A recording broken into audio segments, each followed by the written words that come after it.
오늘도 시청해주셔서 정말 감사합니다. 얼마 전 직접 현장을 다니며 몸소 투자를 실천하고 있는 넘버원 부동산 전문가가 인터뷰한 내용이 주목받고 있는데요. 올해 9월에 기회가 오고 2021년에는 큰 장이 온다는 이야기였죠. 지금 매매가와 전세가 동시 하락의 이유는 정부 규제가 아니라 공급 과잉 때문이라고 하는데요. 따라서 공급이 줄어들면 서울은 다시 반등할 것이라고 하죠. 이 넘버원 부동산 전문가가 이야기하는 6가지 주장, 자세한 내용 확인해보며 과연 맞는지 분석해 보겠습니다. 우선 전세가 떨어지는 건 공급 과잉 때문이 맞습니다. 하지만 매매가 하락도 그럴까요? 전국 입주 물량을 보시면 작년은 50만 세대, 올해는 38만 세대 정도이며 서울만 봐도 작년에는 4만 4천, 올해는 4만 1천 세대입니다. 만약 공급 때문에 하락한다면 작년부터 이미 그랬어야 하죠. 그런데 작년에 꾸준히 오르다가 9.13 대책 이후부터 떨어집니다. 즉 매매가 하락은 정부 규제로 투기 수요가 감소되었기 때문이며 공급도 시너지를 내면서 하락한 것이지 공급만 가지고 하락한 것은 아니라는 거죠.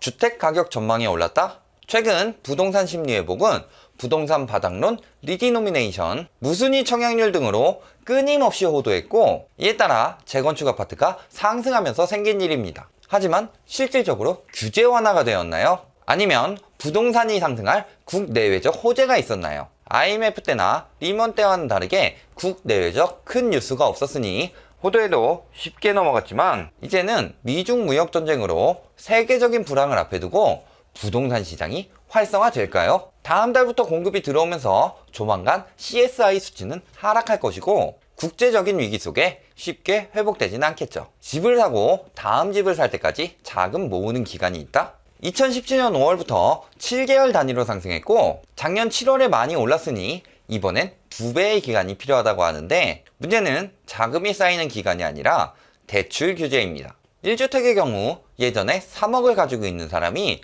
10억 아파트를 살 수도 있었으나 지금은 5억까지만 가능합니다. 첫 주택 마련하기도 힘든데 다음 주택은 다주택자라 대출도 안 나오죠. 14개월을 준다고 해도 그 자금이 마련될지가 의문이네요. 서울은 수요에 비해 공급이 적어 반등의 시작점 된다? 수요가 많고 공급이 적으면 오르는 것은 맞습니다. 하지만 수요 공급만으로는 해결될 수 없는 가격 부담으로 인해 지금 서울 3, 40대들의 탈서울 현상은 심해지고 있습니다. 이 상황에서 올해 공급이 가장 많은 9월 전에 오를 것이니 지금 사라고 하는 게 맞는 걸까요? 왜 이렇게 이야기하는지는 결론에 이야기하도록 하겠습니다. 그리고 2021년에 공급이 적어 큰 장이 올 거라고 하는데 2022년에 둔촌 주공이 들어올 예정이라 공급량은 다시 늘어나죠. 게다가 2020년까지의 공급으로 매물은 많이 쌓여 있을 텐데 그때 부동산 시장에 큰 장이 올까요?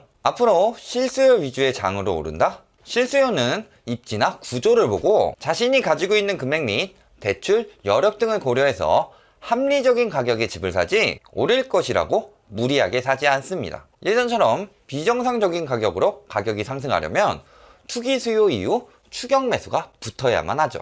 그런데 지금은 규제로 인해 추격 매수가 붙을 이유도 여력도 없습니다. 파리 대책 양도세 때문에 매물이 감소해서 거래량이 줄었다? 지금은 매수 심리 위축으로 수요가 줄어서일 뿐 결코 매물이 부족해서 거래량이 줄어든 것이 아닙니다. 개포, 레미안, 블레스티지나 송파, 헬리오시티만 봐도 각각 270세대와 750여 세대의 매물이 나와 있는데 부족하다는 건 어불성설이죠. 전국 가격은 2015년이 더 상승했지만 서울은 2018년이 더 올랐으니 이번 정부가 양극화만 가속시켰다? 우선 2015년이랑 비교하는 저희부터가 궁금한데요. 예를 들어 2015년 부산은 한창 오르기 시작하던 시기였고 이미 고가의 공급 과잉까지 겹친 2018년부터 하락하기 시작했죠. 울산은 2015년에 조선업 등의 불황으로 임금 감축 대신 인원 감축을 하면서 그때까진 고임금을 받던 생산 직종의 자금과 퇴직자들의 퇴직금이 당시 높은 전세가율을 보이고 있던 울산에 몰리면서 1년간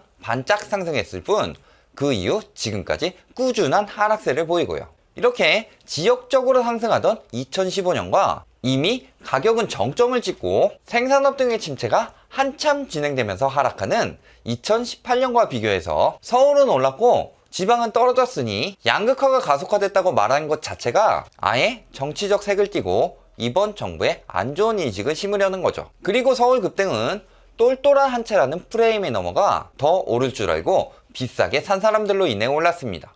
이는 그동안 부동산 규제를 풀어 부동산 불패 인식을 심어준 정책의 문제지, 규제를 강화하여 서울 집값을 잡으려고 하는 정책의 문제라고 보는 것은 너무 결과만 보고 단편적으로 말하는 걸로 보이네요. 결론을 말씀드리겠습니다. 넘버원 부동산 전문가라고 했는데 너무 현상만 본 분석을 했네요. 2021년 공급 부족으로 상승세가 올 것이라는 점 외에는 그다지 타당성이 없어 보입니다. 오히려 본인이 말한 수요 공급에 따르면 9월에는 강동구에 대량 공급이 들어오면서 하락세가 나타나는 것이 맞는데 왜 오른다고 했을까요? 오히려 본인이나 같이 투기한 사람들의 매물들을 9월 전에 빨리 팔기 위해 투기 심리를 조장하는 것으로밖에 보이지 않네요.